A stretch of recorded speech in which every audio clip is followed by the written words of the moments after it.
Maayo nga adlaw na usab kaniyong tanan mahinigugma nga makaigsunan ng makahigalaan nga nagapadayon sa pamati nining atong lesson preview.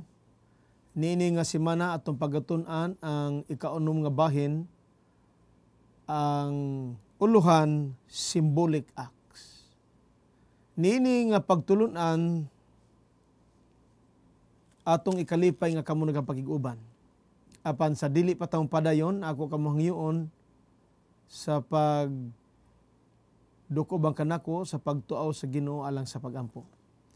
Amahan nga langit nun, niining taknaa nagatuaw kami kanimo. Nakinahanglan kami sa imong kaalam nga langit nun. Ilabi na pinagi sa imong balang espiritu sa among taliwala nga maghatag kanamo og kaalam nga among masabtan ang mga pagtulunan niining pagtuon sa maong leksyon niining nga semana. Hinaut po to Dios nga ang imong mapadayon ng pagig-uban maghatag kanamo og dugang pang mga lamdag sa imong mga pulong. Amo kining gisalig ang tanan kang Hesus nga manluwas. Amen. Ang matag tawo nga nagatuon sa Biblia kinahanglan masayod kung unsa ang mga pagtulunan nga maghatag og insakto nga kahulugan. Tungod kay ang Biblia adunay daghan nga angayan natong masayran. Ilabi na kung maghisgot og symbols, parabolo, aron nga kini maghatag og dugang kasayuran kung kita magatuon sa pulong sa Dios. Ato ikalipay nga si Doc Glenn ato gihapong ikauban ini mga taknaa. Doc Glenn, daghang salamat sa imong gigahin nga panahon sa atong papakiguban sa makigalaan makigsuunan nining atong lesson preview. Sa akong gingon sunahan, ang matag magtutuon sa Biblia kinahanglan masayod nga ang balaang kasulatan daghan og mga symbols nga angayan nato masayran dok aron nga kita dili malingla sa mga angayan natong mabalaan sa balaang kasulatan. Og kini nga mga simbolo doon na kini angayan nga sayra nato aron ato masabtan kung unsa gyud ang katuyuan sa Dios ngano iya kini nga gigamit nga mga pagtulunan alang kanato. Og ang balaang kasulatan lamang maoy magaabli kanato sa pagsabot ni ining mga butanga. Kay niini lamang nga kamatuoran magagawas ang katinawan sa buot ipasabot sa Dios sa iyang katuyuan alang sa atong kinabuhi. Ug ngani ang atong mapadayon sa pagtuon sa libro ni Jeremias. Puno kini sa mga simbolo nga ang tao angayan magiyahan sa insakto nga kahulugan niini. So ato karon nga tun-an ang mga simbolo nga atong makuha nining atong semana nga pagtuon. Apan sa dili pa ta moadto sa unahan sa pag-abli sa atong hunahuna, atong basahon ang Roma kapitulo 9 bersikulo 21 nga nagkanayon. Roma kapitulo 9 bersikulo 21. Wala ba'y katungod ang magkukulon sa paghimo sa minasang yuta ngadto sa duha ka matang sa kulon ang usa mahalon ug ang usa baratuhon. So doon ay gihulagway dinhi si San Pablo nga yang gikutlo gikan kang Jeremias nga ang pater ang magkukulon doon na siya ay insakto nga pamaagi kung unsaon niya paghimo ang kulon. Kay ang kulon, ang clay, wala man siya mahimo kung unsaon siya sa magkukulon. Doc Glenn adtong Marso dito ta sa vegan sa Ilocos nga area. Ilocos Norte. Og didto ta nakasaksi sa usa ka pater nga mao to sila no ang una nga naghimo og mga kulon sa tibuok Pilipinas. Unsa imong nakita sa diha nga iyang hilagway sa atoa ang pagpanghimo sa mga pater? Okay, good day sa ato mga viewers and listeners sa atong lesson review. The lesson review tells us that symbols are things that represent concepts and ideas other than themselves. So, Pastor Sam, if we say about a concept, it's something that exists in your mind. So, when you talk about that potter na nakita nato sa vegan, he has already a concept. What will he do with that lump of clay in front of the potter's wheel? He has already a concept kung unsaon niya to. And when we say ideas, that concept that becomes the shape of the clay, The reality is actually an idea of the potter. So the concept and the idea go together. Bisan kita wa ta kibalog yun sa to niya no. Nindot primero nga porma ani unya sa diha nga sige na siya gihimo-himo iya na pug himo og lain nga style mao na nga nakahuna-huna ko nga kadtong atong nakita usa ka hinungdanon nga from clay lang na. Yeah. Unya Simple clay. iya dayon nga giporma sa iyang konsepto sa iyang hunahuna. Nahimo na nga pat. Unya iya na po itong iya man lang itong karaw-karaw, ilang giana-ana, dayon hangtod nga, nausad-asad. Muna nga sa atong teksto nag-ingon nga, ang pater, pwede siya makahimo og maayo, og dili pod maayo. Duklin para nga ato magihan atong hunahuna, sa diha nga tima na ta dito og tan-aw ni atong iyang gihimo, di ba nagkaubang ta dito sa unahan nga doon ito'y daghan ng mga tinambak? Ako nakita dito ang uban, may mga diferensya na. Ang uban nga buak na. Wala na gamit. Actually, if tanaw na to itong kuwan sa potter, probably not all clay nga went through the potter's wheel could be used. Okay, I think may quality control man sila. Some of the clay has defects.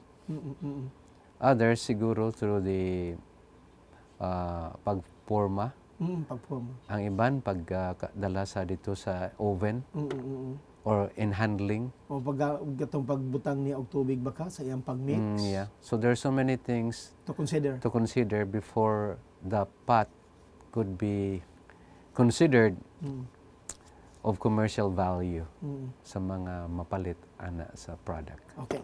Ang una nga point sa atong lesson nga ato karong saysay Doclin, truth in symbols. Ang mga katinuran o kamaturan diha sa simbolo. Sa atong giingon ganisonahan nga ang balaang kasulatan dunay daghan nga mga simbolo nagkalinlain lang sa nagkanlain nga mga panahon nga kini nagrepresentar og kamatuoran nga labaw pa sa ilang kaugalingon nga angayan nga mabalaan. Atong ihatod ang atong hunahuna nga ang record sa Genesis Kapitulo 4 mga bersikulo 3 ngadto sa 7 Doclen aron nga doon natay angayan mabalaan sa ato nga mga kagalaan o mga kaigsuunan nga nagapamati. Unsay bot pasabot ni ini. Nagaingon din sa Genesis Kapitulo 4 mga bersikulo 3 paingon sa 7, usa ka adlaw ni ana naghalad si Cain ngadto sa Ginoo og mga abot sa iyang uma. Bersikulo 4, Nagkuha usab si Abel og pipila sa mga panganay sa iyang kahayupan, ug giihaw niya kini og gihalad ang labing maayong mga bahin ngadto sa Ginoo. Nahimuot ang Ginoo kang Abel og sa iyang halad. Bersikulo 5, apan wala niya dawata si Cain ug ang iyang halad. Busa nasuko si Cain ug nagmugot. Bersikulo 6, ang Ginoo miingon kang Cain, nganong nasuko ug nagmugot ka man. Bersikulo 7, kung maayo pa ang imong gibuhat, dawaton ko unta ang imong halad. Apan kay dautan man ang sala, nagatang kanimo sama sa ihalas nga mananap nga buot mo tukob kanimo, busa kinahanglan buntugon mo kini. Duklin ni ining maong simbolo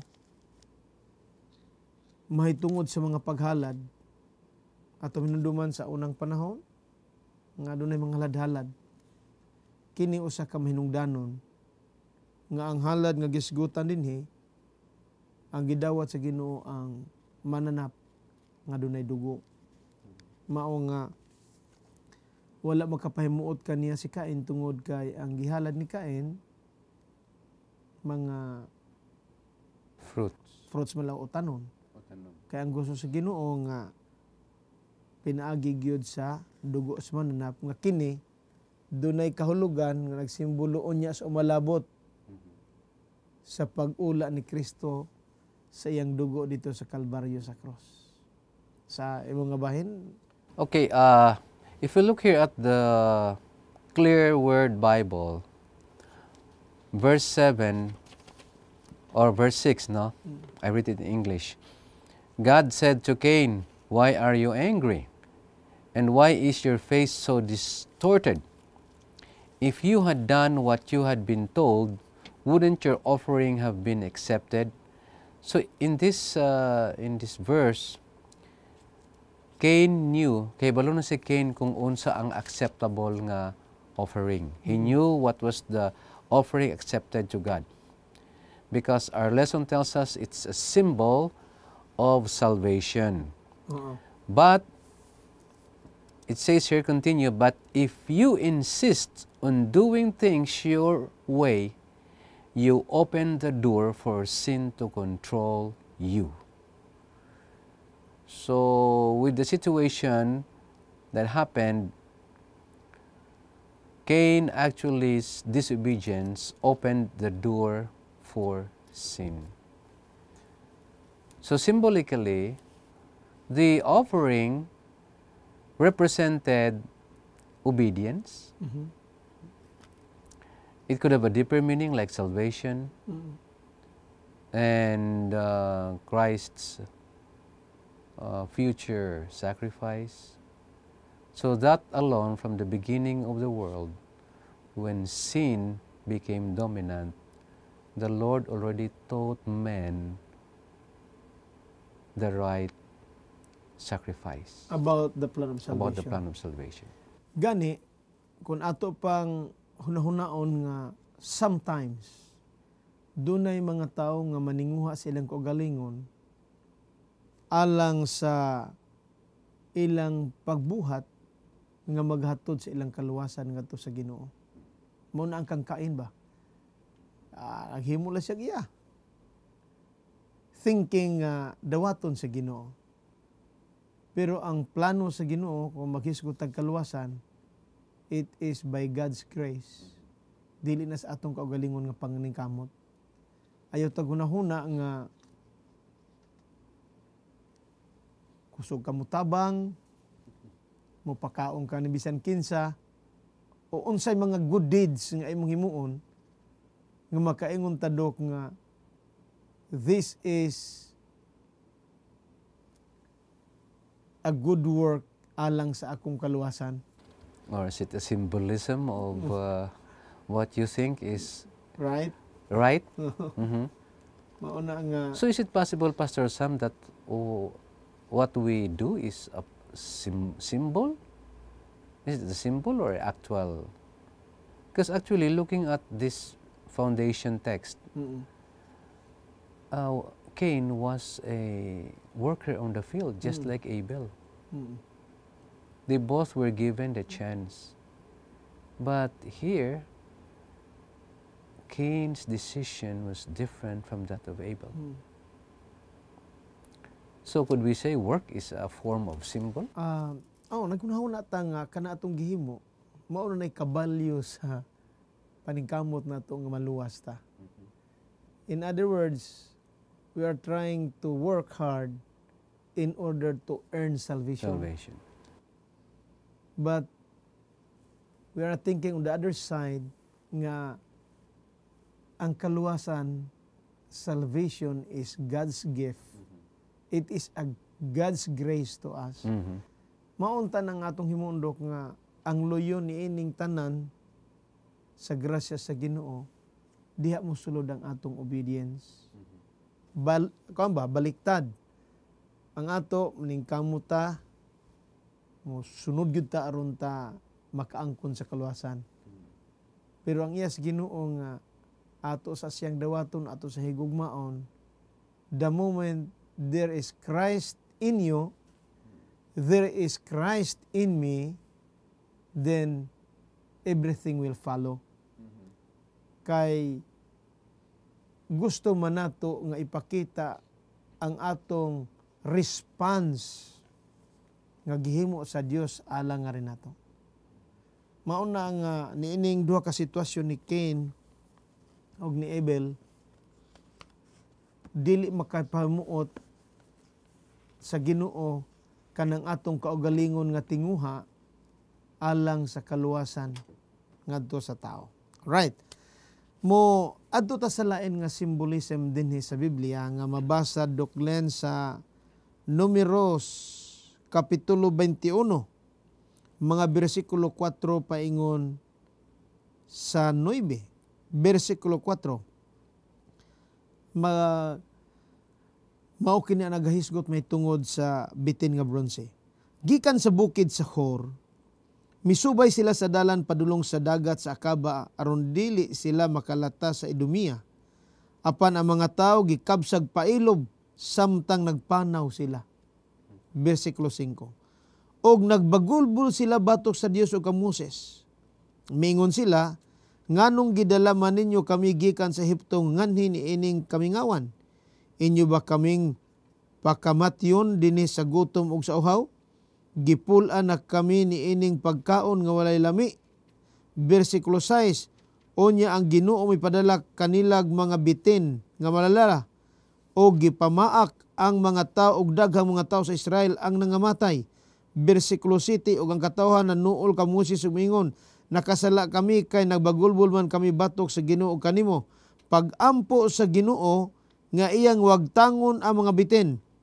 Busa nagampo si Moses alang sa mga tao. Versikulo 9. Og giingnan sa Ginoo sa Moses, paghimog larawan sa bitin nga bronse og ibutang kini sa tumoy sa usa ka tukon og ang hipaakag bitin dili umatay kun makatan-aw nini. 9. Busa nagbuhat si Moses og bitin nga bronse og gibutang kini niya sa tumoy sa usa ka tukon og kun nang hipaakan og bitin mutan-aw sa bitin nga bronse dili siya mamatay. So duna ni insakto doklen nga kahulugan unsa nagsimbolo diadtong bronse. Actually, our lesson tells us that the Israelites were supposed to look at the bronze serpent, which implied faith. So our lesson tells us here, by looking at the uplifted serpent, that means it is implied faith. Okay. So here we could see an animal, again an animal as a symbol of healing. It's also a symbol of faith. It is also a symbol of assurance that the Lord is with them. So it says here that although the Old Testament, the earthly sanctuary services was much more detailed, symbolic representation of the plan of salvation could be seen. So, looking at the situation of the Israelites in the desert, There was no pharmacy, no doctor, No hospital. no hospital, Even clinic. and no clinic, no nothing. But here, the Lord gave them a symbol that by looking at the serpent, it is a look that implied faith. Dili ba kinidok usa ka makahuluganon usab nga kitang tanan nakabsan si maya sa Dios tungod sa atong pagpakasala. Nga kita sa atong pagpakasala nahok na ta dining atong mga binuhatan nga dili maayo ug magadala kini og kamatayon. Sa istorya dinhi nga ang mga tawo nga mapaakan sa bitin manangamatay sila. Ang Biblia nagasulti usab sa Roma nga ang bayad sa sala mao sad kamatayon. Kung ang usa ka tawo magapadayon sa pagbuhat og kadautan, magapadayon pagbuhat sukwahi sa Dios, ang resulta nini mao gayud ang bayad kamatayon. Apan gihulagway nga ang tawo nga mapaakan kinahanglan mo tan-aw sila sa bitin nga bronze. Ang ato pod nga presente nga kahimtang kita nasayod nga sa atong pagkamakasala kinahanglan kita mulantaw sa cross nga diin to si Kristo nagpakamatay alang kanato aron kita mapasaylo sa atong mga sala. Mao na ang nakanindot nga ang plano sa Dios alang sa tao. Makarealisar kita nga ang Dios may recovery sa ato nga kahimtang. Naana na nato og mutan-aw taniya, naana nato kumuduol taniya, og ingnon nato God has a provision alang sa matag usa kanato. Okay, since the Bible tells us the look of faith, that was the only requirement. So, each Israelite has to have this recognition. They should recognize who is the source of healing. They should know who is in charge of their lives.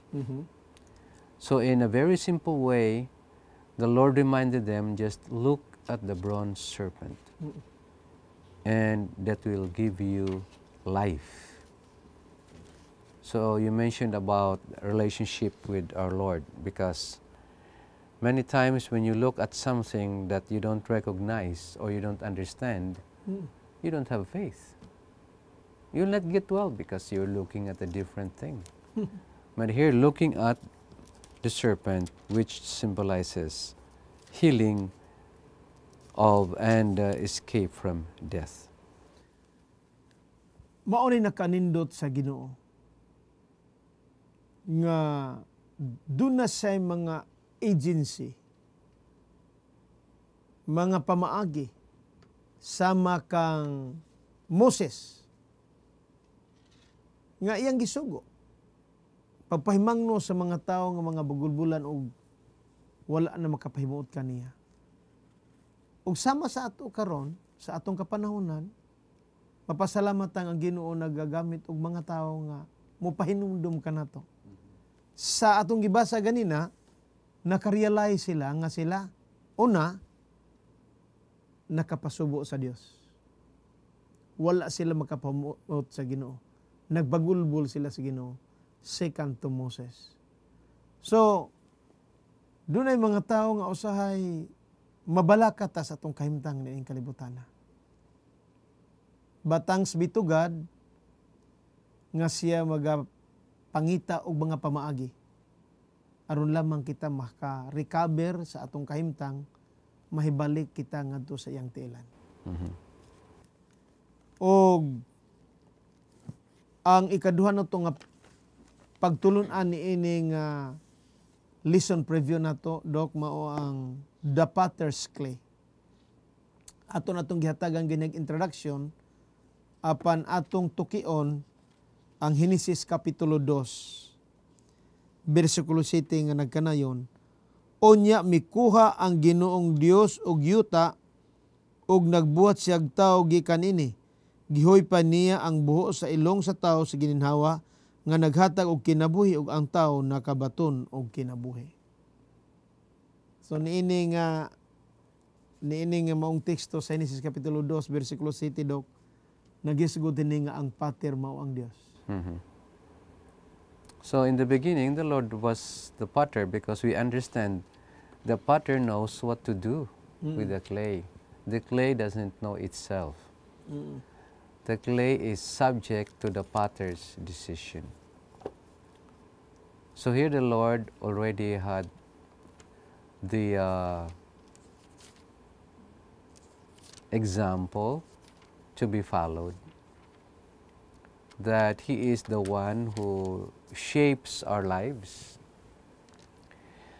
the way He does it. But many times we also have to play the role, whether we make the right choice or we trust Him. So what is important here is we trust the potter, that the potter will do his best to shape our lives into what is best for us. Mao. Og kining maong hulagwang gihatag kanato may tungod sa Dios. Wala kabuot ang clay nga giporma sa Dios. Ang iya ra gyud nagpaabot ra siya kung saon siya. Submission importante.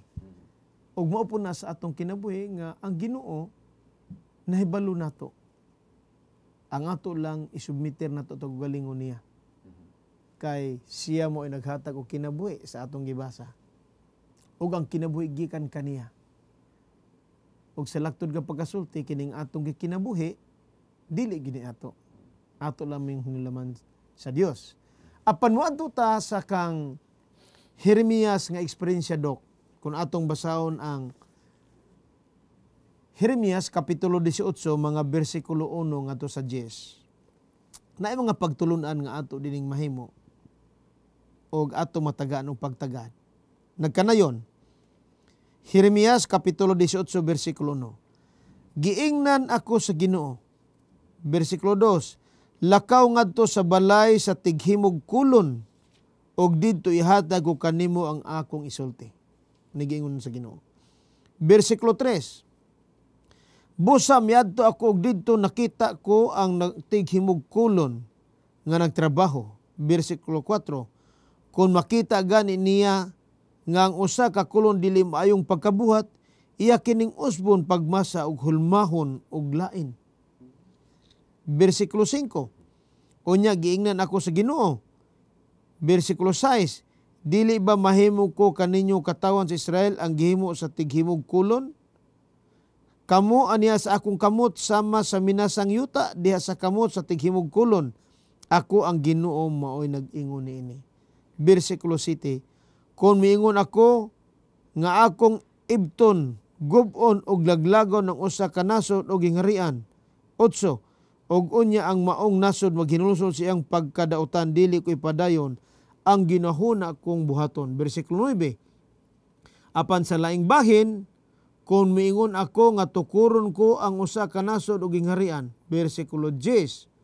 Og unya kanang nasura magpakasala dili ko ipadayon ang maayo nga giingon ko nga akong pagabuhaton. So, klaro, ang Ginoo maogi mo shape sa ato. Maoy mo build. Naana na nato.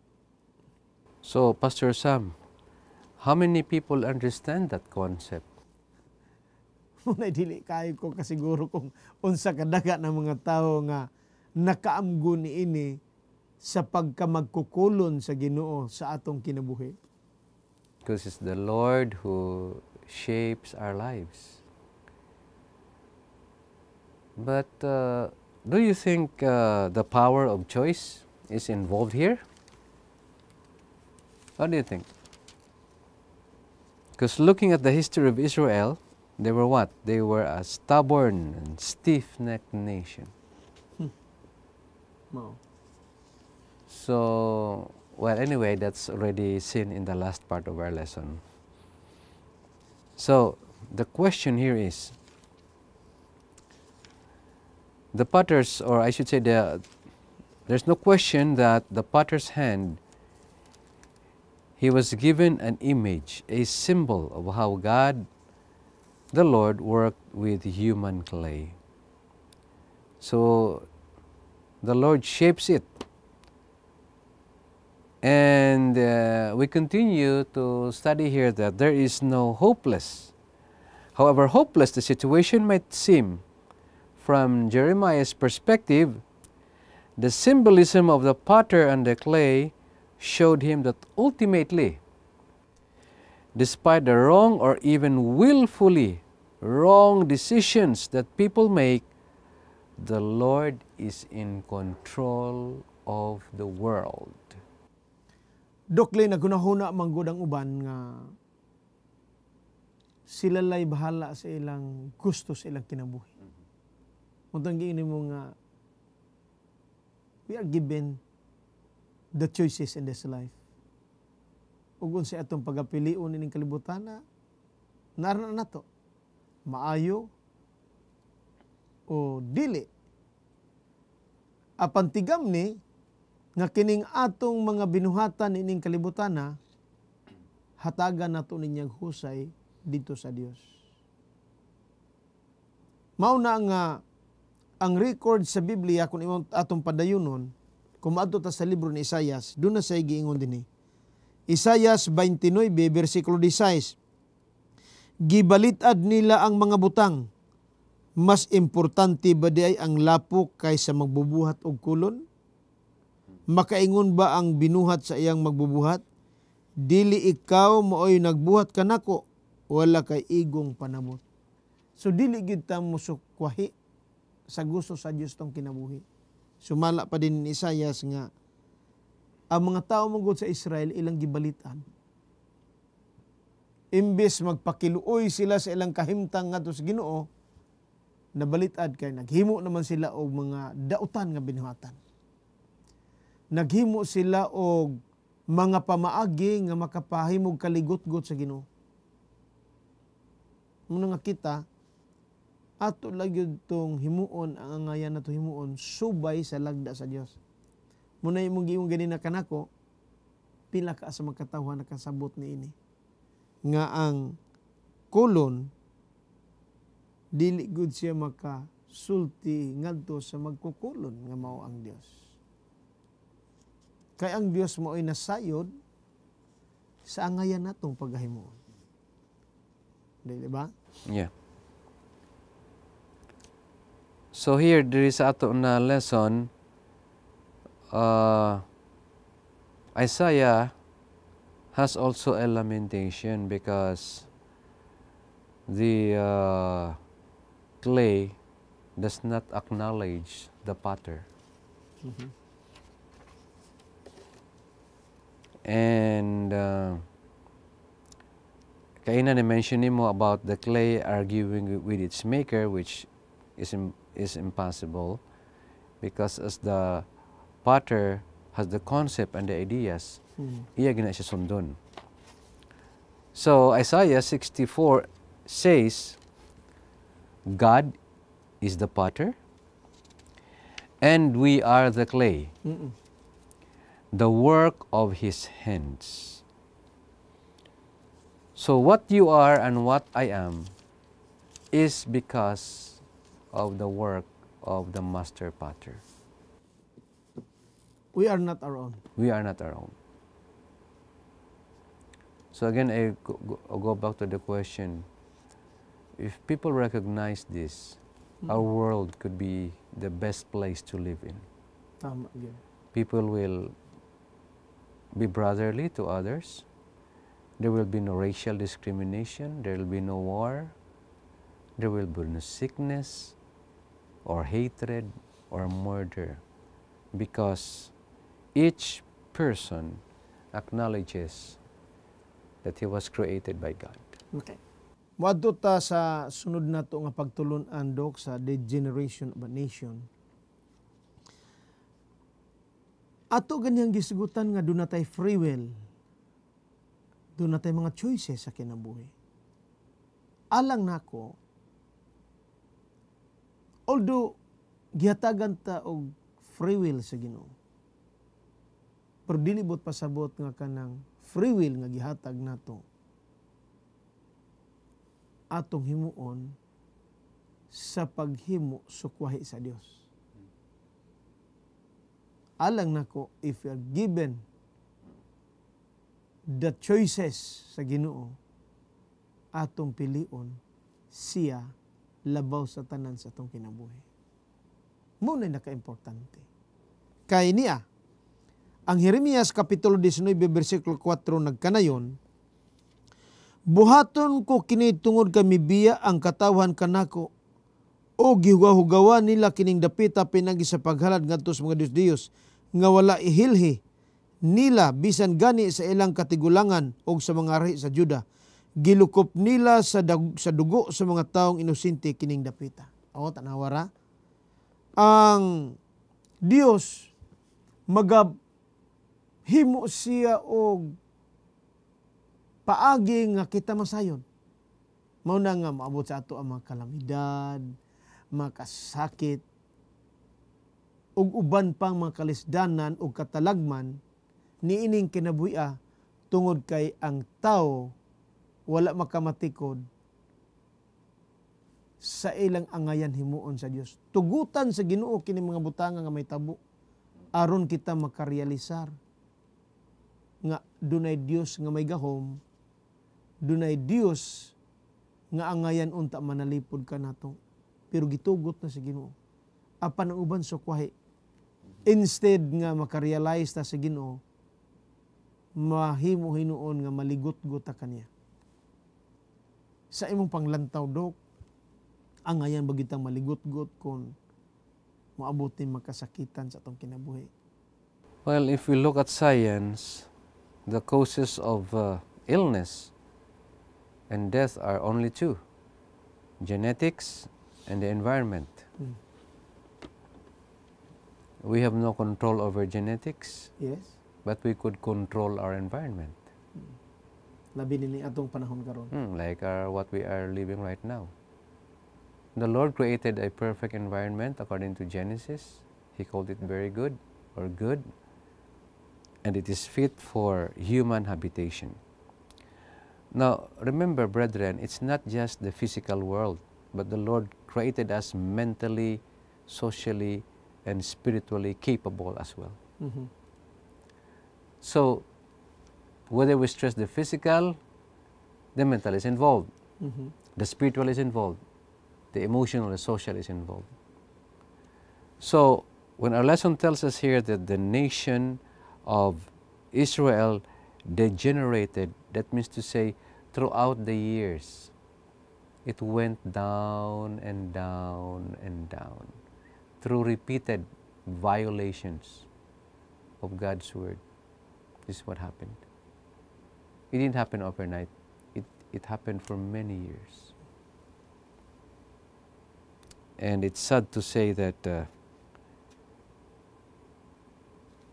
the lesson that has been given to us by the Israel of ancient, how does it imply to us today? Kung atong tan-awon ang kinabuhi sa Israel, imbis nga adto mag-alagad sa Ginoo, nag-alagad sila sa mga Diyos-Diyos. Sa atong kapanahonan karon, dunay posibilidad Dok. Tungod sa kalisod sa ato nga panginabuhi, sa ekonomiya, may tungod sa salapi o sa uban pa, instead nga mo-focus ang ato nga pananaw sa atong Ginoo, that somehow the Lord will give us more blessings in material things, ato na nung supakon ang Ginoo. Okay, so does that mean that because of the environment, you will hold up people, you will kill them for their money, or rob them of their cell phones? Is that what you mean? kabahin gyud na siya siguro sa kalisod. Because here, Before you go on, kung mamati ka sa gipanulti na diya sa television sa pagtanaw, kanang mga gidakpan ba? Milo nga, nganong gihimo na nimo? Lisod akong pamilya mo nimo na. So, alang mo ba gikagud ni ang remedy aron mahayahayang atong kahimtang nga magnulis ka, mangawat ka o masulbad ang imong problema? well, the Bible is a very good explanation for that. That means to say, since the nation degenerated, they lost trust in God.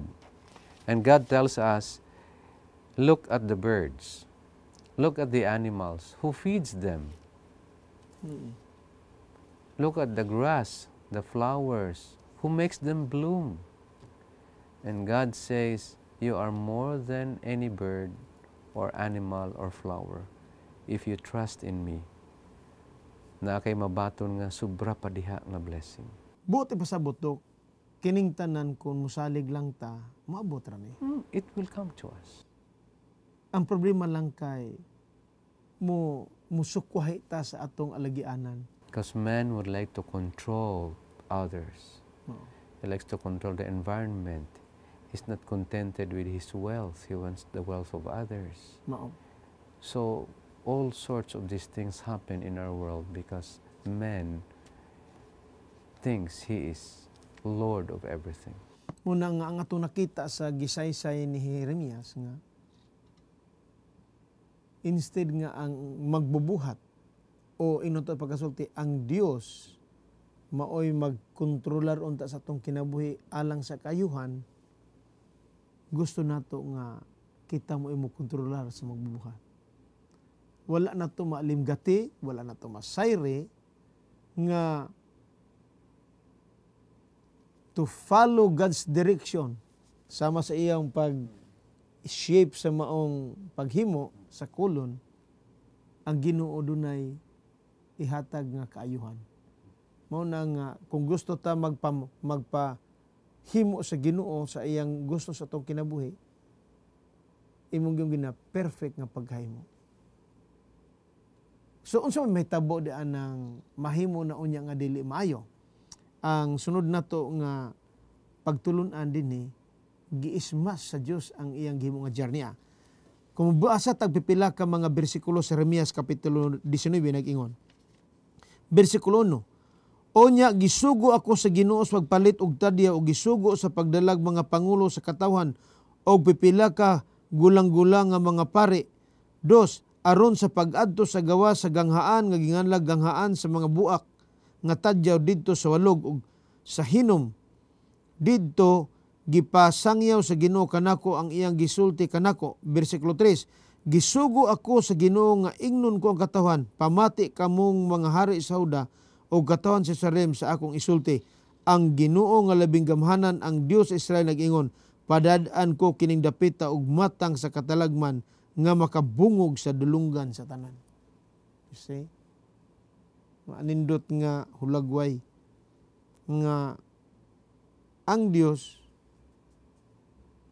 mahimo niya ta nga mabuak kung musukhay ta sa gusto sa Dios kay Okay. doon na siya ipahimo nga mga pamaagi. So Pastor Sam, do you think that this verse symbolizes that the Lord gave up on Israel already?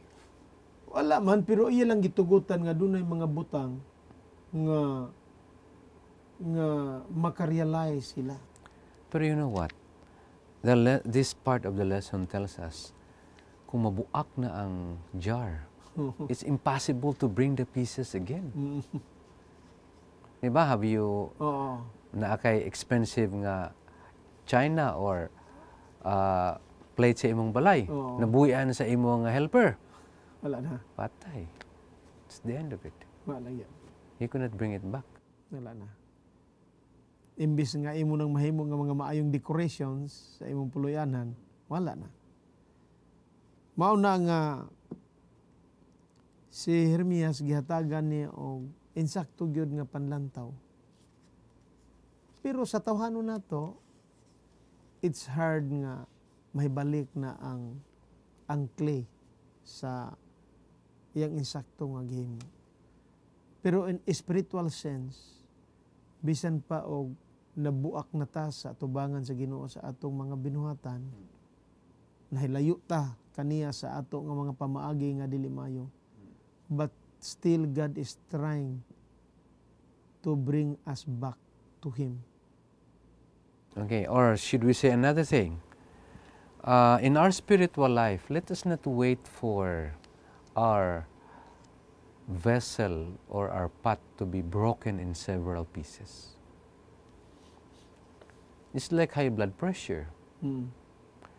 High blood pressure is the number one cause of stroke and heart attack. So what will you do? Control your blood pressure. So dili ka na ma-heart attack or ma-stroke. Kung mag-amping ka. Kung mag-amping ka. I think the situation is similar to this. Almost the same. Do not wait for the jar to be smashed. Because actually, the smashing of the jar represents a hopeless situation. A situation beyond control. Wala na. So, in our lives, in our churches, in our everyday dealing, it says here, by showing the people that the clay pot was smashed, it renders it useless. Between the act itself and the words that followed, it's hard to imagine how the people could not have understood the warning. Of course, understanding the warning and acting on it are two different things entirely. So many times, the Lord tells us, we listen, but we do not act. There is no practical application. Ang pot cannot repair himself. Pero ang Ginoo, sa akong giingon sa unahan, mao ni maka-repair kay dunay siya remedy sa atong mga defects sa atong kinabuhi. Himuon nato kanunay nga ang mga defekto niining atong pagkamao maadto lang kita sa atong pater nga mao si Ginoong Hesus. Human eye, posible moingon ang uban, wala na kay pulos atubangan sa Ginoo. Kanang imong kinabuhi dunot na sa tubangan sa Ginoo. Kanang imong pagkinabuhi wala na lay pulos atubangan sa Ginoo. Pero mahinugman ako ang makigsunan o makigalaan. Kung kana nga mga pangunahuna nga wala na tay pulos atubangan sa Ginoo, ayaw pagkabsang imong paglaom. Kay ang Dios doon na sa mga pamaagi alang kanato. Kung lamang ikaw ug ako musunod sa iyang kabubuton.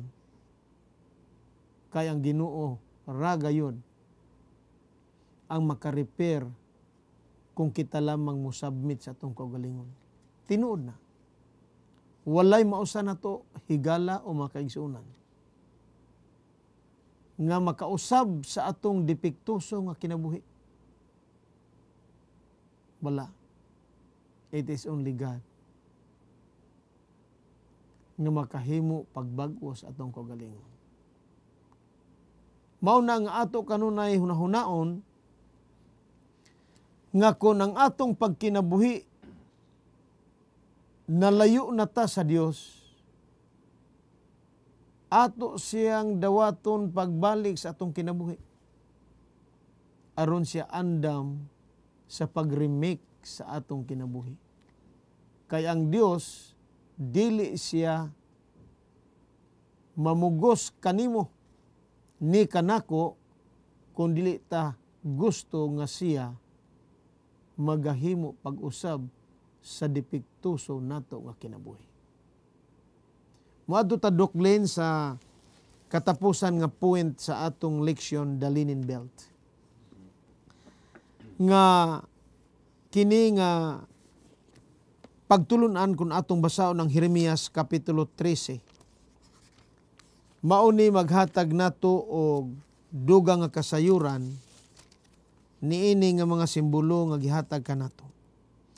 Jeremias kapitulo 13 bersikulo 1 nagkanayon, gisugo ako sa Ginoo sa pagpalit og karsonsilyo nga lino aron akong isulob apan dili kini ipahumod og tubig.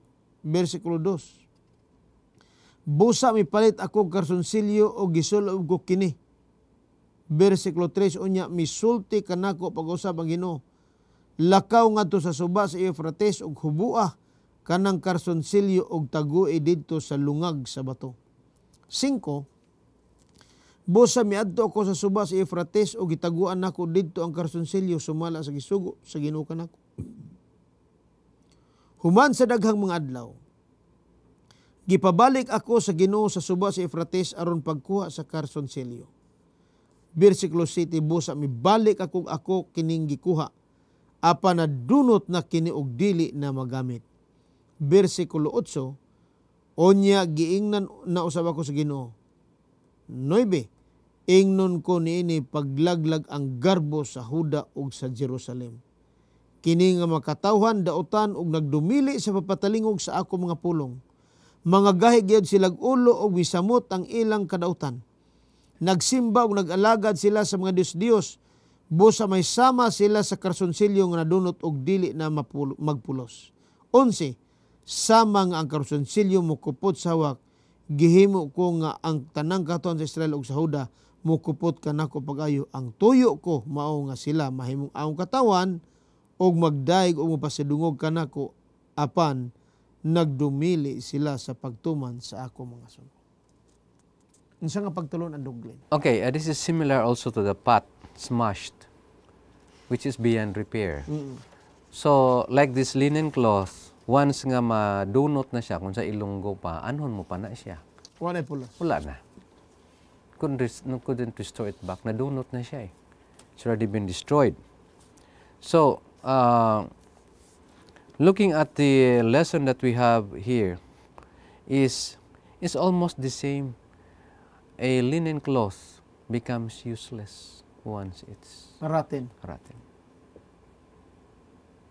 So, the symbolism here is useless, but looking at our lesson, there's another lesson at the end. Like, it's a belt. A belt is used to what? To tighten, to fasten, so that we will not get lost. So probably I could say no nga bisan unsa ka dunot ang tela, bisan hugaw kaayo, laway na itsura niya, pero since it is closely attached to the wearer, I think there's still a chance for that useless piece of cloth to be used because it is a belt. It tightens. It is a form of security here. And I think another lesson here, it tells us that the belt or the linen could not be easily destroyed, could not be easily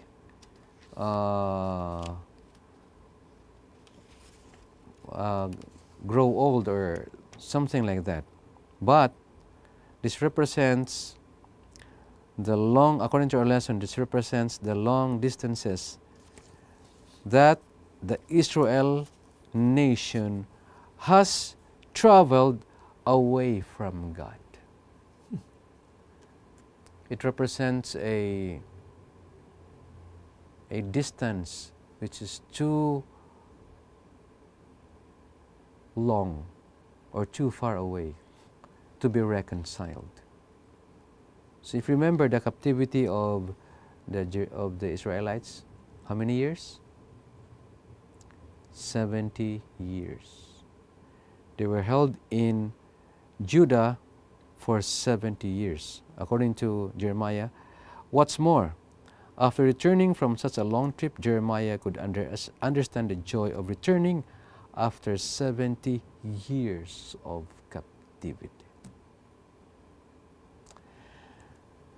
So very stressful is the situation, but again our lesson tells us the man wearing the belt is God Himself.